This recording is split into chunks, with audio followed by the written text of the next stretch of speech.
لله رب العالمين والصلاة والسلام على أشرف الأنبياء والمرسلين وعلى آله وصحبه أجمعين أما بعد أعوذ بالله من الشيطان الرجيم بسم الله الرحمن الرحيم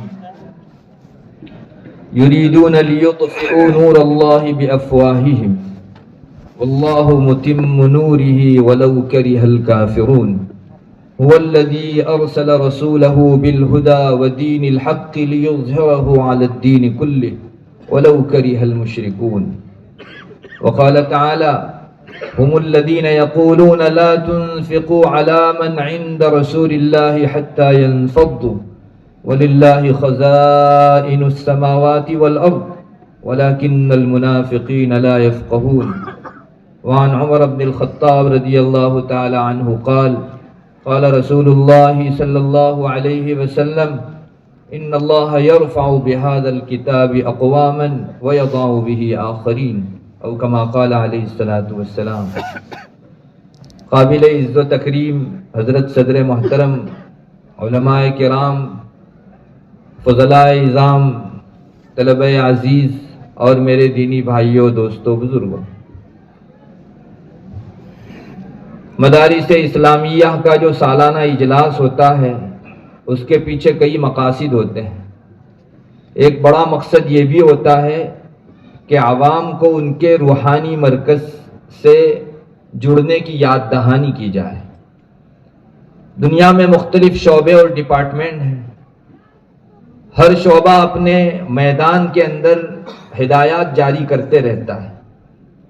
مادیت کی اس دنیا کے اندر غیروں کے ساتھ ساتھ ہم مسلمانوں کی نگاہیں بھی اتنی خیرہ ہو چکی ہیں کہ ہیلتھ ڈپارٹمنٹ سے اگر کوئی خاص ہدایت کسی خاص موقع سے صادر ہوئی تو ہم آمنا و سلمنا کہہ کر اسے ایسے تسلیم کرتے ہیں جیسے وحی کا کوئی حصہ. کورونا کے ایام میں بہت دیکھا گیا، لوگوں کی نگاہیں بڑے انتظار کے ساتھ وہاں سے صادر ہونے والے فرامین پر رہتی تھی، اور جو کچھ حکم صادر ہوتے تھے بصر و چشم لوگ اسے تسلیم کرتے تھے. آج کی اس دنیا کے اندر اگر کسی کو معاشیاتی روح سے، اکنومک اعتبار سے ترقی کرنی ہے تو وہ اس ڈپارٹمنٹ کی ہدایات کے اوپر عمل کرنے کا شرف حاصل کرتا ہے. سارے ہی شعبوں میں یہ چیز ہے کہ ہم لوگ اس شعبے کے متعلقہ جو کچھ بھی فرامین ہے ان سب پر عمل کر کے اپنی کامیابی حاصل کرنے کی کوشش کرتے ہیں. ظاہری جسم و ڈھانچے کو اور مالیات کو اور ایک انسان کو فانی زندگی میں کام آ سکے ایسی چیزوں کو نکھارنے کے لیے، جلا بخشنے کے لیے، اس میں ترقی پیدا کرنے کے لیے جس طرح ہم لوگ آگاہ اور متنبہ ہیں، کاش ہم ہماری روح کے اعتبار سے اس سے زیادہ اور ایمان کے لحاظ سے اس سے کہیں زیادہ متنبہ ہیں. سچی بات یہ ہے کہ اگر آپ نگاہ دوڑائیں گے، نبی اکرم صلی اللہ علیہ وسلم نے آج سے 1400 سال پہلے جو ایک بہت اہم ترین ارشاد امت کے سامنے رکھا تھا، جس میں آپ نے فرمایا تھا ترکت فیکم امرین، میں نے تمہارے بیچ دو چیزیں ایسی چھوڑی ہیں کہ جن کو جب تک قوم تھامے رہے گی، ملت اسلامیہ کے ہاتھ میں اس کا دامن رہے گا، یہ کبھی ضلالت و گمراہی کا شکار نہیں ہو سکے گی. قرآن کریم اور رسول اکرم صلی اللہ علیہ وسلم کی سنتیں. میں آپ سے پوچھنا چاہتا ہوں کہ ان دونوں چیزوں کے سرچشمے اگر آپ دنیا میں ڈھونڈنے کے لیے نگاہ اٹھائیں تو کہاں جا کے آپ کی نگاہ رکتی؟ کیا کسی کالج یونیورسٹی پر جا کر، اکنومک سسٹموں کو دنیا میں جاری کرنے والے کسی ادارے کے اوپر، یا دنیاوی دوسرے شعبوں میں خدمت انجام دینے والے لوگوں کے اور افراد کے اوپر؟ ہرگز نہیں. ہر آدمی بداہتاً اس کی شہادت دے گا کہ ان دونوں چیزوں کے سرچشمے ماشاءاللہ مدارس ہیں. اللہ تبارک و تعالیٰ نے علی التسلسل ان اداروں سے یہ خدمت لی ہے کہ اللہ تعالیٰ کی آیات اور رسول اکرم صلی اللہ علیہ وسلم کے فرامین اور ارشادات اور احادیث مبارکہ سے دنیا کو روشناس کرنے اور موقع بموقع ان کی رہنمائی کرنے، ان کی رہبری کرنے کے لیے جب بھی پیش آئے ہیں، اہل مدارس ہی پیش آئے ہیں۔ اللہ تبارک و تعالی ہمارے دل و دماغ کے اندر مدارس کی ان اہمیت و افادیت کو بیدار فرما دے، چونکہ یہ وہ زمانہ ہے جو مادیت کے فتنے سے اتنا متاثر ہوا ہے، پچھلے ایام اتنے زیادہ متاثر نہیں تھے۔ آج ہماری نگاہیں سچ مچ خیرہ ہو گئی ہیں، اسباب و مادیت سب کچھ بن کر رہ گئے ہیں، اور روحانیت اور ایمانیات ایک مومن کے دل سے اس کا پنچھی لگ بھگ اڑ چکا ہے۔ اللہ کرے ہم اس چیز کی طرف متوجہ ہوں۔ مومن کا تو سرمایہ کل اس کا ایمان ہے، اس کی روح ہے۔ جسم و ڈھانچہ اگر تھوڑے بہت نقصان کے اندر آ گیا کوئی بڑا نقصان نہیں ہے، مالیاتی روح سے مسلمان اگر تھوڑا بہت زوال پذیر ہو گیا کوئی بڑی مشکل چیز نہیں ہے، لیکن کسی کا ایمان متاثر ہوا، کسی کی روح مخدوش و مجروح ہوئی، اس سے بڑا کسی مسلمان کا نقصان نہیں ہو سکتا۔ میں آپ کو اس تناظر میں اس بات کی دعوت دیتا ہوں کہ ہم لوگ ہماری روزمرہ کی زندگی پر ایک نظر کریں۔ کیا ہم لوگ اپنے جسم و جان کے لحاظ سے، ظاہری ڈھانچے اور بدن کے اعتبار سے جس قدر متنبع ہیں، کیا ہماری روح اور ایمان کے حوالے سے بھی اتنا زیادہ جو ہے چوکنا اور متنبع ہیں؟ مسلمان اپنے ضمیر پر ہاتھ رکھ کر اس سلسلے میں سوچے۔ بہت موٹی سی مثال آپ کے سامنے بیان کروں تو یہ کہہ سکتا ہوں کہ ہم میں کا ہر مریض یہ چاہتا ہے کہ میں کسی کوالیفائڈ اور اسپیشل ڈاکٹر کو دکھا کر اپنے مرض کا علاج کراؤں۔ راستہ چلتا کوئی آدمی اگر اس کو کوئی ٹیبلٹ دے دے یا پرسکرپشن پر کچھ لکھ دے تو وہ ہرگز اس پر اعتماد کر کے اپنا یہ فانی جسم اسے حوالہ کرنے تیار نہیں ہوتا۔ مگر اس وقت ایمانیات اور روحانیات کی ایسی گت بنی ہے کہ ہم لوگ آج دینیات گوگل سے لینے لگے ہیں، انٹرنیٹ سے ہماری روح کے سلسلے کے ٹریک طے کرنے لگے ہیں۔ ہمارے ڈگر طے کرنے کے لیے ہم الا بلا کسی شخص کی طرف سے بھی شرعی اور دینی رہنمائی پا لیتے ہیں، آنکھ بند کر کے، جو ہمارے مزاج، ہمارے من اور ہمارے اپنے مفادات سے قریب ہو، اس کو لے کر جو ہے ہم لوگ آگے زندگی بڑھاتے ہیں۔ اس سے زیادہ اور پستی کیا ہو سکتی ہے؟ جسم و جان جو ایک فانی چیز ہے اور اس پر بہت کچھ مدار نہیں ہے، اس سلسلے میں تو ہم ڈبل درجہ الرٹ ہیں، لیکن ہماری روح کے حوالے سے ہم لوگ بہت زیادہ غافل ہیں۔ یاد رکھیے مدارس کے اندر الحمدللہ آج بھی انہی روحانیات اور ایمانیات کی بیداری کا سامان پیدا کیا جاتا ہے۔ ہمارے یہ جو طلبہ تیار ہو کر جاتے ہیں، اگر انہوں نے صحیح محنت کے ساتھ یہاں تعلیم حاصل کی ہے تو ان میں اتنی صلاحیت و لیاقت، اہلیت و کیپیبلٹی پیدا ہو جاتی ہے کہ یہ باہر جا کر ایک خلقت کی اصلاح کر سکتے ہیں۔ اللہ تبارک و تعالی مومنوں کو اس جانب متوجہ فرمائے۔ بہت رونے کی چیز ہے، پچھلے ایام میں بھی مدارس اور تعلیمات شرعیہ کی اشاعت کے ان سلسلوں کو روکنے اور اس کے بہتے اور امڑتے سیلاب کو تھامنے کے لیے بہت کچھ کوششیں ہوئی، لیکن وہ سب کوششیں ان لوگوں کی طرف سے تھیں جن کے دلوں میں ایمان نہیں تھا۔ مدارس کے اس بہتے ہوئے دھارے کو روکنے کے لیے کچھ کم کوششیں نہیں کی گئی، اور آج بھی موقع بموقع کی جا رہی ہے۔ ہر طرف سے لوگوں نے مدارس اسلامیہ پر قدغن لگانے کی کوشش کی، چونکہ ان کا اپنا مشن مجروح ہوتا تھا، اور دنیا میں بے حیائی پھیلانے اور ویسٹرن کلچر کا راج قائم کرنے اور مغربی تہذیب سے سارے ذہنوں کو معاوف کرنے کی جو ان کی ناپاک کوشش تھی، اس میں سب سے بڑا حائل اگر کوئی تھا تو وہ مدرسہ تھا۔ مدارس اسلامیہ نے ہی اس سلسلے کی روک تھام کی۔ ان کی کوششوں میں ہمیشہ سے یہی رہا کہ مدارس اسلامیہ پر قدغن لگا کر ان کے افراد کو بدنام کر کے دنیا کے اندر ہمارے لیے سب سے بڑا روڑا اور چٹان ہے اس کو ہمیشہ کے لیے ہٹا دیا جائے۔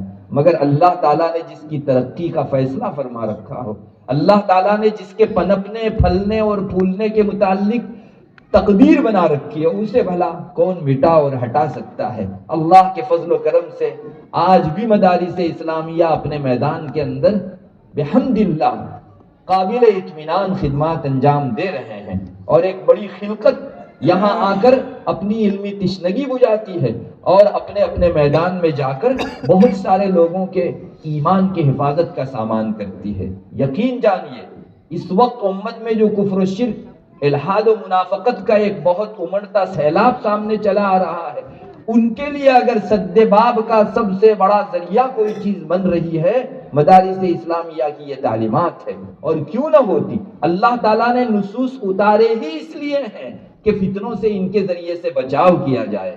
نبی اکرم صلی اللہ علیہ وسلم کے حوالے سے قرآن کریم میں مستقل آیات اتاری گئی، جس میں آپ غور کریں گے تو اس کا مرکزی نقطہ آپ کو یہی نظر آئے گا کہ یہ نصوص، یہ علوم شرعیہ سب سے بڑی جو خدمت انجام دے رہے ہیں وہ فتنوں سے بچاؤ اور ضلالت و گمراہی سے حفاظت کی ہے۔ اللہ تعالیٰ کا ارشاد ہے وَلَوْلَا فَضْلُ اللَّهِ عَلَيْكَ وَرَحْمَتُهُ لَهَمَّتْ طَائِفَةٌ مِّنْهُمْ أَن يُضِلُّوكَ۔ اللہ کی فضل و رحمت، مہربانی اگر محمد تم پر نہ ہوتی تو ان میں کی ایک جماعت ٹھان چکی تھی کہ آپ کو راہ حق سے بچکا دیں، ضلالت و گمراہی کا شکار کر دیں۔ اس نبی امی کے بارے میں جن کو سرچشمہ رشد و ہدایت بنا کر دنیا میں بھیجا گیا، ہمارا رب فرماتا ہے کہ اگر ہم اللہ کا فضل، اس کی مہربانی اور اس کی رحمت نہ ہوتی تو ایک قوم، ایک جماعت ٹھان چکی تھی کہ محمد کو ضلالت و گمراہی کا شکار کر دیں۔ وَمَا يُضِلُّونَ إِلَّا أَنفُسَهُمْ وَمَا يَضُرُّونَكَ مِن شَيْءٍ۔ محمد بات یہ ہے، ہمارا فیصلہ یہ ہے کہ ان کی یہ ناپاک اور مسموم کوششیں آپ کو ایمان سے ہٹا کر ضلالت و گمراہی میں تو ہرگز نہیں لے جا سکتی، یہ چندہ آپ کا نقصان نہیں کر سکتے۔ وَأَنزَلَ اللَّهُ عَلَيْكَ الْكِتَابَ وَالْحِكْمَةَ وَعَلَّمَكَ مَا لَمْ تَكُنْ تَعْلَمُ۔ اللہ نے جس فضل کا، جس مہربانی کا شروع آیت میں حوالہ دیا، اس کی تفصیل آیت ختم نہیں ہوتی اور قرآن کریم خود کر رہا ہے کہ وہ مہربانی اور فضل آخر کیا تھا۔ اللہ تعالیٰ نے آپ پر قرآن اتارا اور سنتوں کی مضامین کی بارش فرمائی، اور آپ جو علوم نہیں جانتے تھے ان علوم سے آپ کو روشناس و آشنا فرمایا۔ ان فضلہ کان علیک کبیرا۔ اللہ تبارک و تعالیٰ کا فضل آپ پر بہت بڑا ہے۔ وہ فضل جس کا حوالہ شروع میں دیا گیا، آخر میں اسی فضل کی تشریح اس سے کی گئی، وہ فضل اللہ کی طرف سے اترنے والی یہ وحی، چاہے وہ وحی مطلوع قرآن کریم کی شکل میں ہو یا وحی غیر مطلوع فرامین رسول صلی اللہ علیہ وسلم کی شکل میں ہو۔ اس آیت کریمہ کا لب لباب نکالیے، جو مرکزی نقطہ آپ کو نظر آئے گا وہ یہی کہ دنیا میں پھیلنے والے فتنے اور لوگوں کو اپنے صراط مستقیم سے اور راہ حق سے ہٹانے والی ضلالتیں، ان سے بچاؤ کی اگر کوئی شکل ہو سکتی ہے تو علوم شرعیہ اور نصوص اسلامیہ سے جڑنا۔ اور ظاہر ہے کہ اس کے علمبردار مدارس اسلامیہ ہیں۔ امت میں اس وقت جو بہت تیزی کے ساتھ فتنے اپنے پاؤں پسار رہے ہیں اور بہت سارے ایسے افراد اس کے شکار ہونے جا رہے ہیں جن کے متعلق ہم لوگ جو ہے سوچ بھی نہیں سکتے، ہمارے خیال میں بھی نہیں آ سکتا، لیکن بڑی آسانی سے لوگ مفتون ہو رہے ہیں۔ اس کی ایک بنیادی وجہ یہی ہے، مدارس اسلامیہ سے ہمارا رشتہ کمزور ہو گیا ہے۔ فتنوں کے بچاؤ کا جو سامان تھا اس سے ہم نے اپنے آپ کو دور کرنا شروع کر دیا ہے۔ چنانچہ ہمارے درمیان میں اگر کوئی فتنہ پنپتا ہے جس سے ہماری روح اور ایمان مجروح ہونے کو ہوتا ہے تو ہماری نگاہیں مداوے اور علاج کی حیثیت سے سب سے پہلے اگر کسی چیز کی طرف اٹھتی ہے تو یہ ظاہری اسباب و آلات و مادیت کی طرف اٹھتی ہے، نہیں اٹھتی تو ان کے ان اصل اسباب کی طرف نہیں اٹھتی جن کی نشاندہی رسول اکرم صلی اللہ علیہ وسلم نے اپنی پیشین گوئیوں کی شکل میں اللہ تبارک و تعالیٰ نے آیات کی صورت میں ہمارے درمیان رکھی ہیں۔ بہت ایک موٹی سی مثال حدیث شریف کی روح سے آپ کو بتا دوں جس سے آپ کو اندازہ ہوگا کہ ہم جہاں دیکھ سکتے ہیں وہاں سے نصوص کی نگاہیں شروع ہوتی ہیں۔ بعض روایتوں کا خلاصہ ہے، مشکات شریف میں روایت موجود ہے، حدیث قدسی ہے، جس کا خلاصہ یہ ہے اللہ تبارک و تعالیٰ فرماتے ہیں کہ سب لوگوں کے دل میرے ہاتھ میں، سب لوگوں کے قلوب میرے ہاتھ میں ہے۔ جب میرے بندے میری نافرمانی کرتے ہیں تو میں ان کے اوپر ظلم کرنے والے اور ستم برسانے والے بادشاہوں کو مسلط کر دیتا ہوں۔ پھر اللہ تبارک و تعالیٰ فرماتے ہیں کہ جس وقت ایسی صورتحال پیش آ جائے تو تم اپنے سلاطین کو، اپنے بادشاہوں کو اور برسر اقتدار جو لوگ ہیں ان کو گالی گلوچ کرنے میں اپنا وقت ضائع نہ کرو، بلکہ اپنے کرتوتوں پر نظر کرو اور اللہ کے حضور گریہ وزاری کرو، میں سب کے دلوں کے کو بدلنے والا ہوں۔ مجھے بتائیے اس وقت اگر ہماری طرف کوئی فتنہ متوجہ ہو رہا ہے، مسلمانوں کے ایمانیات پر قدغن لگانے کے لیے کوئی خاص سوچی سمجھی پلاننگ ہماری طرف آگے بڑھ رہی ہوتی ہے، تو ہماری کوششوں کا سارا محور تبصرے، تجزیے، یوں کرنا چاہیے تھا، یوں نہیں کرنا چاہیے تھا، یا آگے دشنام ترازی، گالی گلوچ اور اس قسم کی چیزیں رہتی ہیں۔ ہماری توجہ کبھی اپنے اعمال و کرتوت پر نہیں جاتی۔ نبی اکرم صلی اللہ علیہ وسلم کی احادیث مبارکہ میں حدیث قدسی اللہ تبارک و تعالیٰ خود فرماتے ہیں کہ ان اسباب کی طرف متوجہ ہونے کی وجہ سے تمہارے مسائل حل نہیں ہوں گے، بلکہ کرنے کا کام یہ ہے کہ جن بدعمالیوں کے سبب ہمارے درمیان میں یہ برائیاں آ چکی ہیں اور یہ ظلم اور یہ ستم اور اللہ تبارک و تعالیٰ کی سزا اور عذاب کی حیثیت سے یہ نقشے ہمارے سامنے آئے ہیں، ان اعمال و کرتوت کو سدھارنے کی ضرورت ہے۔ سچی بات یہ ہے کہ یہ اس چیز کی طرف توجہ مدارس اسلامیہ کے خدمت گزار حضرات ہی آپ کی کرا سکتے ہیں۔ ضرورت اس بات کی ہے کہ ہم لوگ ہماری نگاہوں کے ویژن کو بدلیں، ہمارے سوچنے اور غور و فکر کرنے کے زاویے کو متبدل کریں، رسول اکرم صلی اللہ علیہ وسلم کی احادیث اور آیات قرآنیہ میں اپنے مسائل کو حل کرنے کی سوچیں۔ مدارس اسلامیہ کے حوالے سے بہت کچھ آج بھی کیا جا رہا ہے، پچھلے دنوں بھی کیا گیا، لیکن میں نے جیسا کہ آپ کو بتایا اللہ تعالیٰ نے جب تک مقدر کر رکھا ہے اس وقت تک اللہ کے دین کو اور اس کے علوم کو پھیلانے والے ان اداروں کو انشاءاللہ آنچ نہیں آ سکتی۔ ایک کوشش کفار کی طرف سے، دشمنوں کی طرف سے پچھلے دنوں یہ بھی کی گئی کہ علماء کا قتل عام کر دو، جس کی وجہ سے علم مٹ کر رہ جائے گا۔ آپ کو معلوم ہونا چاہیے انگریزوں کے دور میں جب انگریز کسی طرح ہندوستان کے مختلف علاقوں کے اوپر حاوی نہیں ہو سکے، ان کی کوششیں ان کے زعم کے مطابق کامیاب نہیں ہو سکی، تو اس وقت وہاں سے مستقل ایک رپورٹر تھامسن کے نام سے ہندوستان بھیجا گیا تھا، جس کا صرف کام یہ تھا کہ وہ ہندوستان کے مختلف چپوں کا دورہ کر کے اس بات کا لب لباب نکالے کہ ہماری اس درجہ کوششیں آخر ناکام کیوں ہو رہی ہیں۔ تھامسن نے ایک لمبے عرصے تک ہندوستان میں قیام کیا اور اس کے بعد جو رپورٹ تیار کی تو اس کی رپورٹ کا ایک حصہ یہ بھی تھا کہ یہاں جب تک دو چیزیں قائم ہیں اس وقت تک ہمارا قابو اور تسلط ہندوستان پر نہیں ہو سکتا۔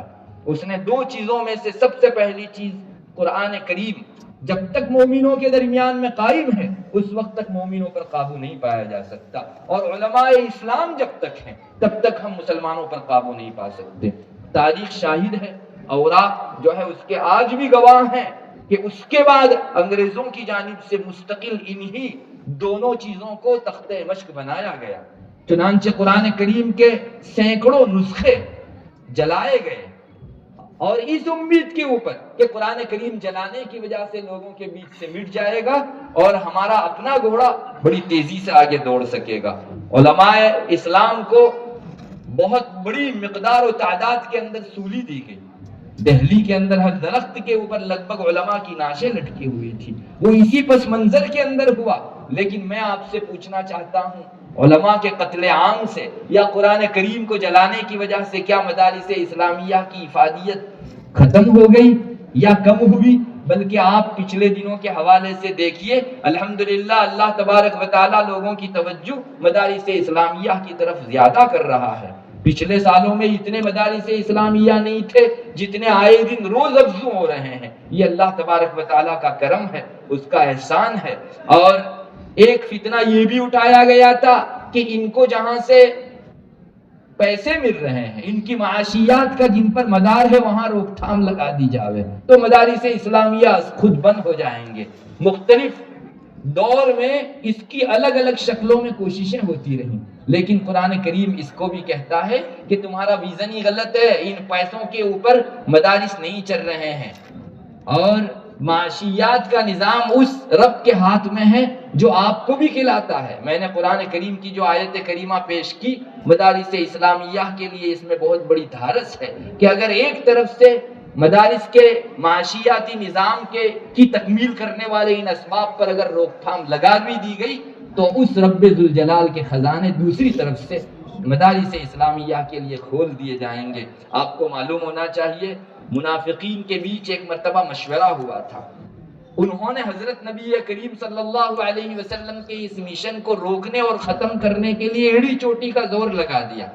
تو ایک رائے یہ آئی تھی کہ محمد کے اردا گرد جو لوگ بیٹھتے ہیں ہم مالدار اور رؤسا اور صنادید ان کے اوپر خرچ کرتے ہیں، ان کی غربت کو دیکھ کر انہیں کچھ دے دیا کرتے ہیں، تو یہ دینے کا سلسلہ بند کرو.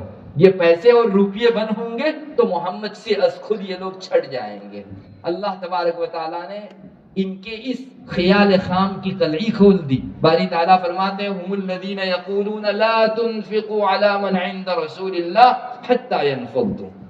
آپس میں کہنے لگے کہ یہ خرچہ ہی بند کر دو، یہ جو ہے انفاق ہے ان کے اوپر جو ہو رہا ہے یہ بند کر دو، از خود یہ لوگ چھٹ جائیں گے. اللہ فرماتا ہے تم اس رب کو بھول کے کہاں بات کر رہے ہو جو تمہیں بھی کھلاتا ہے. وَلِلَّهِ خَزَائِنُ السَّمَاوَاتِ وَالْأَرْضِ وَلَكِنَّ الْمُنَافِقِينَ لَا يَفْقَهُونَ. سارے خزانے تو اللہ کے ہاتھ میں ہیں، اگر وہ تمہارا کھانا پینا دانا پانی بند کر دے تو تم کہاں جاؤ گے؟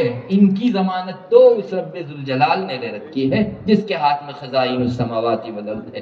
یہ منافقین کی خام خیالی کے اوپر قرآن کریم نے بڑی زبردست تنبیہ کی کہ جو لوگ یہ سوچتے ہیں کہ ان کے سورسز بند کر دیں گے تو مدارس از خود بند ہو جائیں گے اور تعلیمی سلسلے منقطع ہو کر رہ جائیں گے، اس سے زیادہ کچا خیال کوئی نہیں ہے. رب تعالیٰ کا اپنا نظام ہے. اگر آج کا ایک مقتدر سلطان اپنے ملک میں اپنے اصول کو جاری کرنے کے لیے سب کچھ کر سکتا ہے تو رب تعالیٰ اپنے نظام کو چلانے میں کہاں عاجز ہے؟ وہ تو قادر مطلق ہے.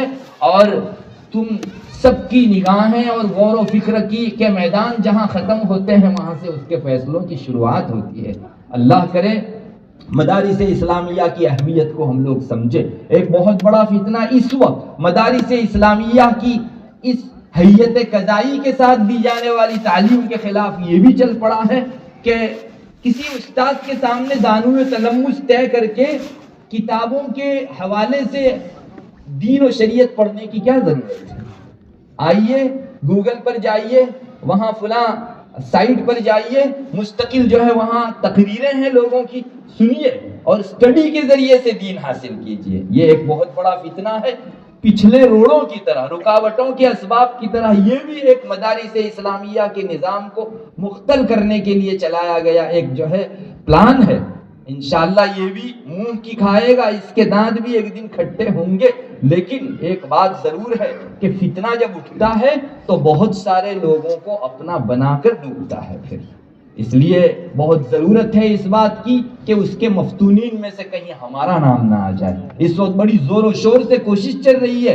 کیا ضرورت ہے اتنی بڑی تعمیرات قائم کرنے کی، مدارس کا یہ مستقل نظام قائم کرنے کی؟ اسٹڈی کرو اور پڑھو. اور چند افراد ہمارے درمیان میں ایسے آئے بھی ہیں جنہوں نے اتنا شور و ہنگامہ کیا، اتنا غلغلہ کیا. وہ چاہتے تھے کہ مدارس کی افادیت پر گہن لگ جائے اور ہماری یہ منہ بولی اور زبانی اور مزعومہ اور مفروضہ کوششیں لوگوں کی نگاہ کے اندر سب سے ہائی لائٹ ہو جائے. مگر اللہ تبارک و تعالیٰ کی مشیت کچھ اور ہے. ان حضرات کو ٹھکانے لگا دیا گیا اور اللہ تعالیٰ مدارس کی افادیت کو کل سے زیادہ تیز رفتاری کے ساتھ عام کیے ہوئے ہے. اس لیے پہلی بات تو یہ ہے کہ ہمیں اس بات پر یقین جمانے کی ضرورت ہے یہ اللہ کے تکوینیات ہیں. تکوینیات میں ہمارا کوئی بس نہیں چلتا. ہاں اسباب اختیار کر کے توکل و بھروسہ، نتیجہ اللہ کے حوالے کر دو.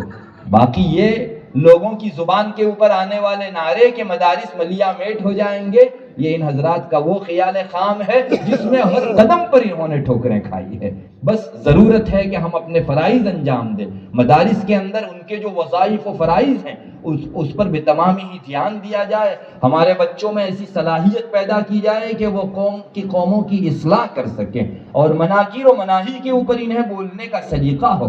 ہر موقع کی مناسبت سے کس نوع کی اصلاح کرنی ہے اس کا ڈھنگ اور قرینہ ہمارے بچوں کے اندر آئے۔ اللہ تبارک و تعالی ہمیں وہ نہج قویم عطا فرماوے جو نہج قویم اس وقت کے سب سے مناسب ہے۔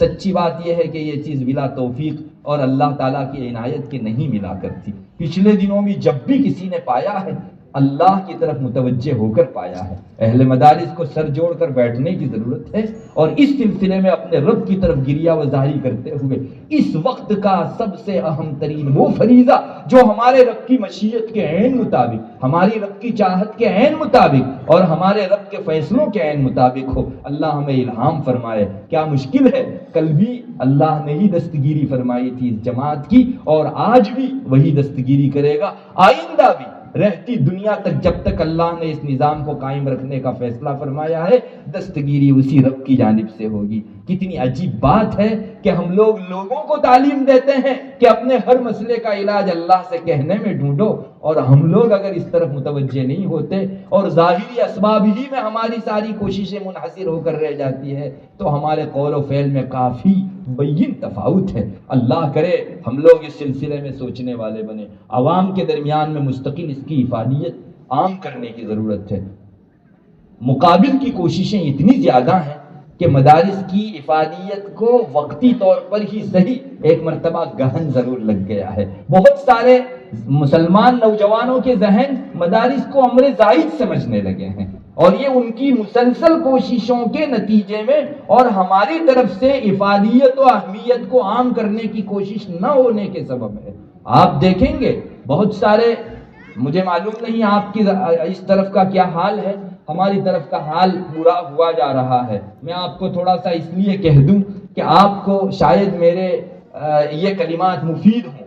فتنے کے آنے سے پہلے اگر حفظ ما تقدم کے طور پر ہم لوگ اس سلسلے میں کوئی چیز قائم کر سکیں، روک تھام کر سکیں تو انشاءاللہ آپ کے لیے مفید ہی ہوگی۔ ہمارے طرف کے بعض گاؤں جہاں سے ایک گاؤں میں سے ایک سال میں لگ بھگ 100 طالب علم مختلف مدارس اسلامیہ میں جایا کرتے تھے عالم بننے کے لیے، فاضل بننے کے لیے۔ اب پچھلے دنوں وہاں سروے کیا گیا تو علماء کی فہرست میں داخل ہونے کے لیے جانے والے طلباء کی تعداد 5 رہ گئی ہے۔ علم دین کی طرف سے بے التفاتی اور بے رخی اس درجہ بڑھ گئی ہے۔ اور مجھے معاف کریں، ہمارے بہت سارے شاگردوں سے میں نے خود سنا جب کسی جگہ پیغام دیتے ہیں تو پیغام اس بنیاد پر ٹھکرایا جا رہا ہے کہ یہ مولوی ہے، کیا کھلائے گا۔ بعض جگہوں کے یہ نقشے ہیں، اپنے علماء کے حوالے سے، اپنے قومی مذہبی پیشواؤں اور اماموں کے حوالے سے جب کسی قوم کی یہ ذہنیت بن جائے، ان کی سڑی ہوئی یہ مینٹالٹی بن جائے تو پھر اس قوم کے زوال میں کوئی شک و شبہ باقی نہیں رہ جاتا۔ آخر میں حضرت تھانوی رحمۃ اللہ علیہ کی ایک بات سنا کر، حضرت کا ایک ملفوظ سنا کر اپنی بات ختم کرتا ہوں، جس سے آپ کو انشاءاللہ سارے نقشوں کا لب لباب اور نچوڑ نگاہوں کے سامنے آ جائے گا۔ حضرت کا ایک ملفوظ ہے، فرماتے ہیں کبھی میرے پاس ایک عامی اور ایک عالم کا مقدمہ آتا ہے، ان کے درمیان میں کسی موقع سے جھگڑا ہو گیا تو میرے پاس ان دونوں کا یہ تنازع آتا ہے، تو میں آخر میں یہ دیکھتا ہوں کہ اس جگہ حق عامی کے حق میں ہے، لیکن فیصلہ تو میں وہی کرتا ہوں جو حق کا ہے اور عامی کے حق میں جانا ہے، لیکن میرے جی میں تھوڑی دیر کے لیے یہ آتا ہے کہ میں عالم کے حق میں فیصلہ کر دوں، اس لیے کہ وقتی طور پر عامی کے حق میں فیصلہ کرنے کے نتیجے میں صاحب حق کو حق تو مل جائے گا، لیکن عامی کا دل ایک عالم سے جو کٹے گا اس کا مداوع کسی موقع سے نہیں کیا جا سکتا۔ تو محض اس خدشے سے کہ یہ عامی اگر عالم سے کٹ گیا تو اس کے دین و ایمان کے لالے پڑ جائیں گے، جی میں ایک طرف معمولی حرکت والا ہی سے یہ خیال آتا ہے کہ میں عالم کے حق میں فیصلہ کر دوں۔ اس سے آپ گہرائی کو سمجھ سکتے ہیں کہ عامی کا عالم سے کٹنا اس کے دین کی خانہ خرابی ہے، اس کی روحانیت کا جنازہ نکلنا ہے اور اس کی ایمانیات کے لالے پڑ جانے ہیں۔ اللہ کرے ہم عوام کے درمیان میں اس علم دین کی اہمیت کو اجاگر کر سکیں اور عصری تعلیم کا بے وجہ کا جو شور و ہنگامہ اور غلغلہ لوگوں کے دل و دماغ میں بھرنے کی مسموم و ناکام کوششیں کی جا رہی ہے، جس کے مقابل کے نتائج اللہ تعالیٰ نے ہماری نگاہوں کے سامنے بداہتاً رکھ دیے ہیں۔ اللہ کرے ہم ان کی نشاندہی کرتے ہوئے عامیوں کو سمجھائیں کہ اللہ اپنے دین کے پیچھے لگنے والے کو نہ دنیا میں ضائع کرتا ہے نہ آخرت میں ضائع کرتا ہے۔ ہاں وہ آدمی اپنی فیکٹری سے جو ہے برخاست ہوگا جس نے دین کو پیچھے رکھ کر صرف دنیا کمانی چاہی۔ لاک ڈاؤن کے دنوں میں دیکھ لو، بڑی بڑی فیکٹریوں نے سووں کی تعداد کے اندر اپنے کارکنان کو علیحدہ کیا، سووں کی تعداد کے اندر۔ ایسی فیکٹریوں اور تنظیموں اور تحریکوں کا نام تک دیا جا سکتا ہے، کنگ فشر نے۔